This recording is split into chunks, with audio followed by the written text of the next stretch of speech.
네, 안녕하십니까. 서강대 공개 모의고사 논리 해설 강의를 맡은 강우진입니다. 예, 이번 달에는 서강대 유형의 문제들을 이렇게 보고 있는데, 서강대 문제 논리 같은 경우에는, 전체적으로 지금 최근에 출제되는 경향이 조금 이렇게 보면은 변동 사항이 있죠. 독해 영역에서 멀티블랭크 문제가 이렇게 출제가 될 경우에는, 상대적으로 이렇게 논리 문제의 문항수가 줄어드는데요. 올해 문제가 그런 형태였죠. 작년 문제 같은 경우에는 논리의 문항수가 늘어났습니다. 이유는 독해 영역에서 5문제 내지는 10문제까지도 따라 나오는 멀티블랭크 문제가 출제가 되지 않았기 때문이죠. 자, 그런데 이번에 여러분들이 모의고사로 친 것은 올해 문제의 유형에 맞춘 겁니다.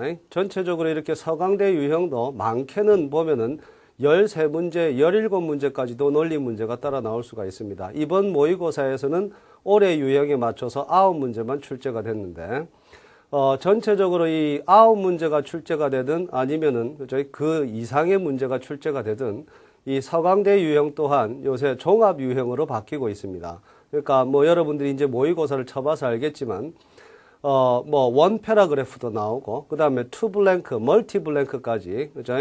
이 원 센텐스부터 해서 원 패러그래프, 멀티 블랭크 문제까지 모든 유형의 문제들이 출제가 다 되고 있습니다. 그래서 각 유형별로 이렇게 여러분들이 문제를 풀어 들어가는 전략을 정확하게 이렇게 갖추고 들어가는 것이 꼭 필요할 것 같고요.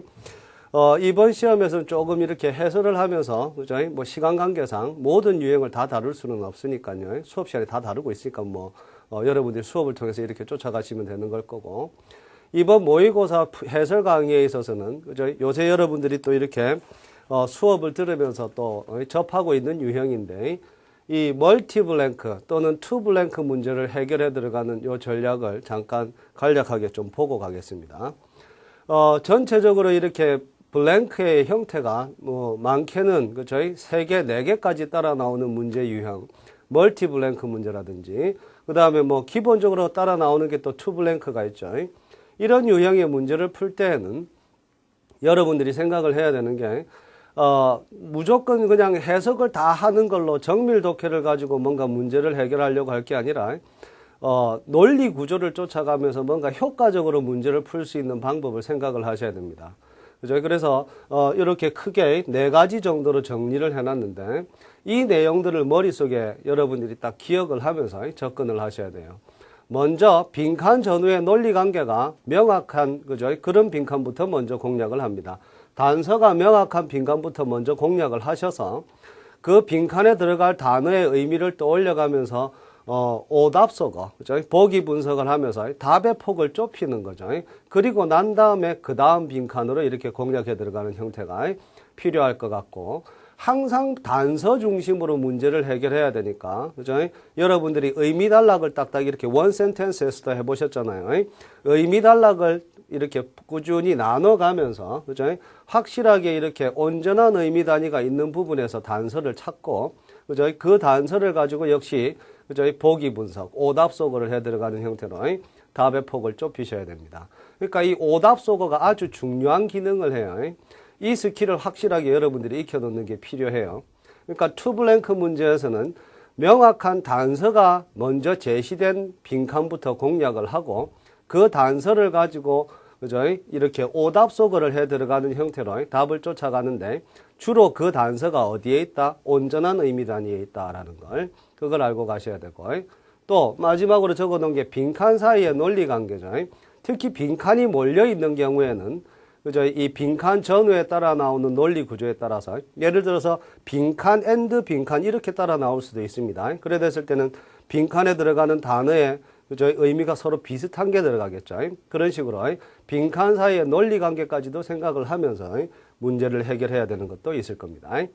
자, 구체적으로 문제를 하나씩 보면서 또 풀어보도록 하죠. 네, 계속해서 1번 문제 한번 보시죠. 방금 전에 이렇게 설명했던 그 이론을 토대로 해가지고 이 문제도 한번 접근을 해본다면요. 지문을 전체적으로 다 읽을 필요가 없습니다. 일단은 보면은 I believe로 시작이 되는 빈칸이 걸려있는 문장이 지금 보면은 뭐 화면상으로도 4줄, 5줄에 걸쳐서 이렇게 펼쳐져 있습니다. 이 안에도 분명히 논리 관계가 있는 거죠. 그러니까 필요하면 앞부분을 읽으면 되는 거고, 제일 먼저 여러분들이 그죠? 주목해야 되는 것은 빈칸이 걸려있는 문장 안에서의 어떤 논리 관계입니다. 즉 보면은 한 문장 안에서의 논리 관계로도 충분히 그죠? 이 문제는 해결을 할 수가 있는 거죠.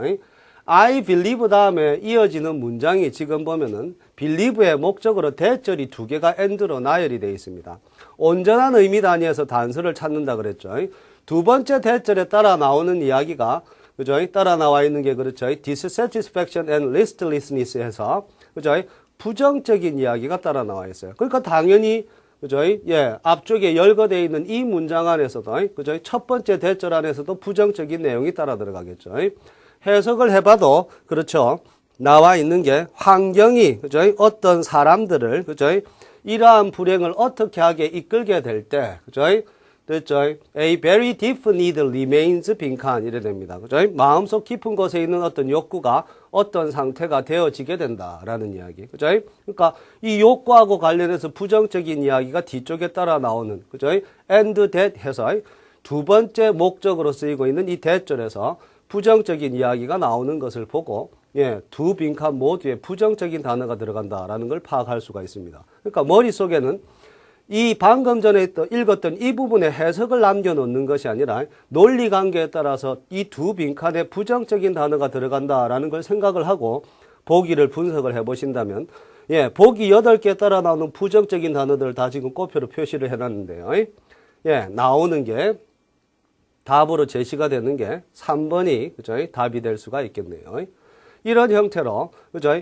문장 안에서의 논리 관계를 파악하는 게 중요한 것이지 그죠? 지문을 전체적으로 해석하는 게 목적이 되어서는 안 됩니다.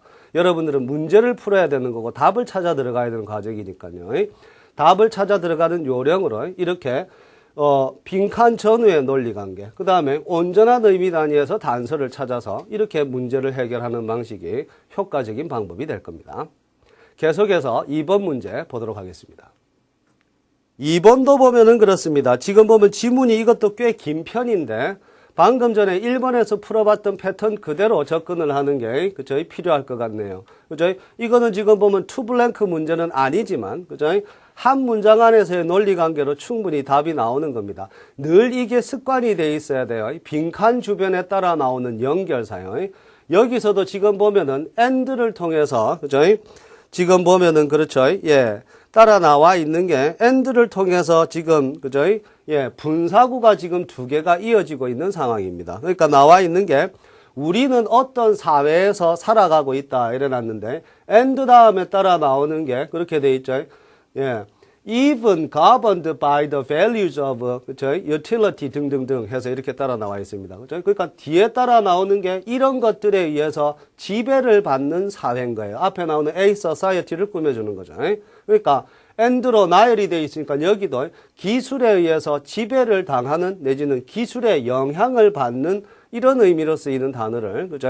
답으로 찾아 들어가야 될 겁니다. 그죠? 그래서 이 한 문장 안에서 and로 나열이 되어 있는 이 부분에서 governed를 단서로 해서 보기를 분석을 한다면 아주 효과적으로 문제를 해결할 수가 있죠.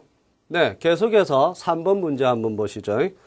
자, 3번 문제는 다시 또 투블랭크 문제가 됩니다. 앞쪽에서 배웠던 그 투블랭크를 풀어 들어가던 방법들을 생각을 하면서 이 문제도 한번 해결을 해보겠는데요. 일단은 빈칸 주변에 따라 나오는 아시죠? 연결사, 지시어, 인칭대명사 이 세 가지는 항상 염두에 두고 문제를 보셔야 됩니다. 그리고 빈칸 주변에 이렇게 구문 같은 것들을 정확하게 여러분들이 파악을 할 수가 있어야 되는데 지금 3번 같은 경우에는 not a but be의 형태로 전치사구 2개가 지금 뭡니까? 서로 딱 대꾸를 이루고 있는 그런 형태가 됩니다. 그리고 보이시죠? 첫 번째 빈칸 앞에 지금 지시어 서치가 붙어 있어요. 이 지시어가 지칭하는 내용을 생각을 한다면 앞문장의 내용을 읽을 수밖에 없는 상황이 되겠죠. 그러니까 항상 이렇게 빈칸 주변에 연결사, 지시어, 인칭대명사 반드시 챙기셔야 됩니다. 자, 지시어가 지칭하는 것, 그러한 어떤 생각이라는 것, 그죠? 그걸 생각하면서 앞문장을 본다면은 앞문장의 내용을 읽지 않을 수가 없게 되는 거죠. 나와 있는 게 We all know. 우리는 알고 있다. 그죠? 니체의 철학이 그죠? 세상에 어떻게 영향을 끼쳤는지를. 그리고 요 부분 해석을 잘해야 되는데 부정어구가 두 개가 따라 들어가서요. few가 있죠. 또 other than이 있죠. 그죠? 그래야 되는데 이 few나 other than에서 이중부정의 형태로 생각을 하셔도 돼요. 그냥 직역을 해봐도 그렇게 되죠. 나와 있는 게 그죠? few would assert 이렇게 나와 있습니다. 그죠? 그러니까 뭐라고 주장하는 사람은 드물 것이다 이 말이죠. 뒤에 따라 나오는 거 니체의 철학의 영향이 그죠? 재난스러운 재난에 가까운 것 이외의 것이다 라고 주장하는 사람은 드물 것이다. 그죠? other than 뭐뭐를 제외하고 이런 의미가 되니까. 그죠? 이게 무슨 말이 되는 걸까요? 그죠? 따라 나오는 게 그 니체의 철학이 그죠? 이렇게 끼치게 되는 영향이 인류에게는 재난에 가까운 것이다. 즉 뭐예요? 니체의 철학이 그렇게 어려운 것이었다. 우리는 니체의 철학에 영향을 받았고 그 영향이라는 것은 우리에게 있어서는 재난에 가까운 것이 된다라는 이야기가 되는 거예요. 그러니까 few가 붙어있고 other than이 붙어있으니까 이중부정의 뉘앙스로 이거를 그죠? 해결을 한다면은 그죠? 이 뭐예요? 니체의 철학이 어렵다. 그죠? 우리에게는 힘든 과제가 된다라는 그런 의미가 되는 겁니다. 그죠? 요 부분을 정확하게 해석을 했다면 그죠? 여기 지금 첫 번째 빈칸에 들어가는 단어가 뭐가 될지가 그죠? 보기 분석을 통해서 아주 쉽게 그죠? 찾아질 수가 있을 거예요. 그죠? 니체 철학의 내용, 니체 철학의 어떤 난해함, 심오함 이런 쪽에 포커스가 맞춰져 있는 것이죠. 예를 들어서 이 자리에 지금 빈칸에 뭐가 들어가는지가 파악이 안 됐다면 맞죠? 앞부분의 해석이 제대로 안 돼서 안 됐다면 두 번째 빈칸을 공략해 봐도 될 겁니다. 두 번째 빈칸에 따라 나오는 게 지금 보면 철학자를 설명해 주는 부분이 되는데 철학자를 설명해 주는 관계사 부연이 되는 거죠. 후 이하에 따라 나오는 이 관계사절의 내용이 어떻게 되는지를 한번 봅시다. The philosopher who will not take the trouble to make himself 빈칸 이래놨어요. 그죠? 그러니까 철학자가 자기 스스로 어떻게 하려는 수고를 하지 않는 철학자는 이렇게 돼버리게 될 것이다. 그죠? 그러니까 철학자가 해야 되는 당연한 인문겁니다. 빈칸에 들어가는 거는. 그죠? 그런 걸 소홀히 하게 되면 뭔가 부정적인 결과를 초래하게 된다라는 게 뒤에 따라 나오는 내용이겠죠. 그죠? 그렇게 본다면 철학자가 하게 되는 건 뭐예요? 그죠? 자기 스스로가 뭔가 이렇게 이론상으로 명료하게 분명하게 뭔가를 이렇게 규정을 짓는 일들. 그죠? 그죠? 그런 것들이 이렇게 철학자가 하는 일들이 되겠죠. 그래서 B에 들어갈 단어들이 보면은, 그쵸? 부정적인 단어들이 들어갈 게 아니고, 세 단어가 지금 보면 답이 안 되는 세 단어가 부정적인 단어들이죠. 이런 부정적인 단어가 아니라 긍정적인 의미의 단어가 들어간다라는 게 또 바로 파악이 되면은 이 문제도 쉽게 해결할 수가 있게 되겠습니다. 지시어 지칭하는 거 챙기셔야 되고요. 그 다음에 이렇게 지금 보면은 뒤에 따라 나오는 요 두 번째 빈칸에 걸려있는 이 논리 관계도 봐야 되죠. 우리가 수업 시간에 자주 이야기했던 거죠. 관계사 부연. 그죠? 그런 어떤 유형으로 또 접근을 하면은 이 문제도 수월하게 풀리겠네요. 예, 계속해서 4번으로 넘어가 보죠.